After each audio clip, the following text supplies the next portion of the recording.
Good morning. माझं नाव ओंकार आहे आणि मी बोलतो आहे कोल्हापूरमधून. तर आज आपण आपल्या सिरीजचा डे 4 आहे. तर ज्यामध्ये मी 7 habits of highly effectively people ह्या पुस्तकामधली एक छोटीशी कन्सेप्ट शेअर करणार आहे. ओके, हे जे पुस्तक आहे ते स्टीफन कोवी ह्यांनी लिहिलेलं आहे. ह्या पुस्तकामध्ये त्यांनी काही कन्सेप्ट म्हणजेच काय तर आपल्या वैयक्तिक जीवनाबाबत काही कन्सेप्ट शेअर केल्यात आणि त्यासोबत एखादं व्यवसायाचं व्यवस्थापन कशा प्रकारे केलं पाहिजे ह्या गोष्टी आहेत त्यामध्ये त्याने एक्सप्लेन केल्या आहेत एकदम उत्तम दर्जाने.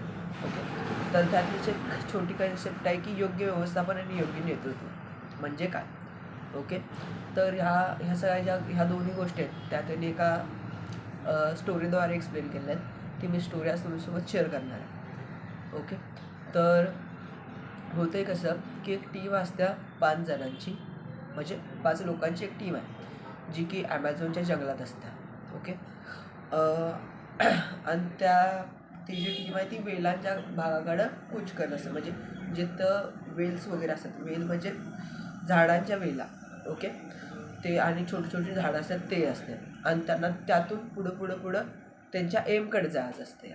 ओके, मग ह्यांचं व्यवस्थापन कसं असते की की फ्रंटला 2 आणि त्यांच्या पाठीमागे 2 आणि त्यांच्या पाठीमागे 1 असे दोघं असतात. ओके, जे पुढचे दोघं आहेत त्यांनी एकदम स्पीडनं 2 कोयतं पकडून, ओके, आणि त्या कोयत्यानं पूर्ण ताकदीनं बाकी जे आपल्या पुढे येतात वेलं ते कट कट करत करत पुढं चाललेले असतात.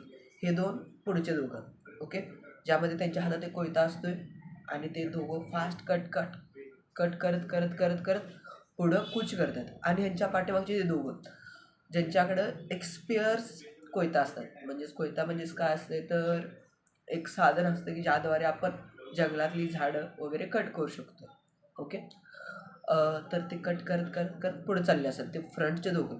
आणि जसे की लगेच धार संपली, म्हणजे धार कमी झाली त्या आपल्या त्या दोघांची जे दोघं झाडं कट करतायत त्याची, की ते लगेच ते स्पेअर ते त्यांना मागं पास करतात आणि ते मागं धार लावतात. ओके, आणि त्यांच्याकडे स्पेअरला असलेला जो धार लावलेला आहे तो पुढं पास करतात. ओके, जेणेकरून एक उत्तम दर्जाचं त्यांना ग्रीप भेटलं. जसं की कट करायचं, धार संपली की मागच्याला द्यायचं, मागच्याकडे जो धार लावलेला आहे तो फ्रंटला घ्यायचा.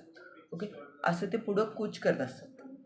ओके, हे झालं एक उत्तम व्यवस्थापन. समजा की एक उत्तम व्यवस्थापन होत चालले आणि त्यांनी बिन थांबता, ओके, बिन थकता काम करायला लागलं आणि त्यांच्या एमकडं कूच करायला लागलेत. ओके, तर हे झालं एक उत्तम व्यवस्थापन. ओके, आता हा झालं एक उत्तम व्यवस्थापन. बरोबर, आता नेतृत्वाचं उदाहरण काय आहे तर तो पाठीमागचा मेंबर आहे तो चढतो एका झाडावरती आणि तो बघतोय की दिशा काय बघतोय, तो बघतोय ती दिशा की आपली जी टीम चालल्या किंवा आपली जी कंपनी चालल्या ती एका परफेक्ट एमकडे चालल्या की नाही.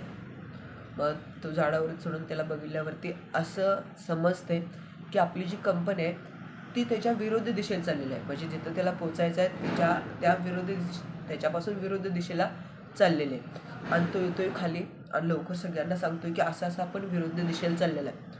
तोपर्यंत ही जी व्यवस्थापन करणारी जी टीम असते ते एकदम फुल ऑन करून कट कट कट कट वेल झाडं वगैरे कट करायला आणि ती त्यांना सांगते की थांब, आता आपल्यात खूप पुढे जायचं आहे आणि खूप जोर लावायचा आहे. पण ह्याच ठिकाणी आपल्याला समजायचं आहे की योग्य व्यवस्थापन म्हणजे योग्य नेतृत्व नवं म्हणजे नव्हे. ओके, तर योग्य व्यवस्थापन म्हणजेच काय आहे तर तुम्ही एखादी गोष्ट किती पर्टिक्युलर आणि किती परफेक्टनिझमने चालू करता आणि ती थांबवता किंवा पुढं कशा चांगल्या प्रकारे त्याचं व्यवस्थापन करता. तर योग्य नेतृत्व म्हणजेच काय तर व्यवस्थापन हे झालं की तुम्ही ती गोष्ट कशी ॲक्च्युअलमध्ये हँडल करता. ओके, आता नेतृत्व म्हणजे काय तर तुम्हाला माहीत आहे की तुम्हाला कुठं जायचं आहे आणि ते किती वेळ जायचं आहे आणि तुम्ही ते किती योग्य पद्धतीनं करतायचं, हे झालं नेतृत्व.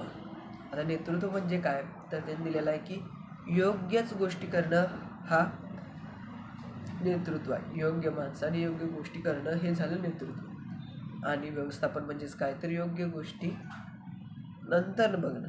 ओके, ह्या झाल्या व्यवस्थापन आणि नेतृत्वाचा फरक. थँक्यू.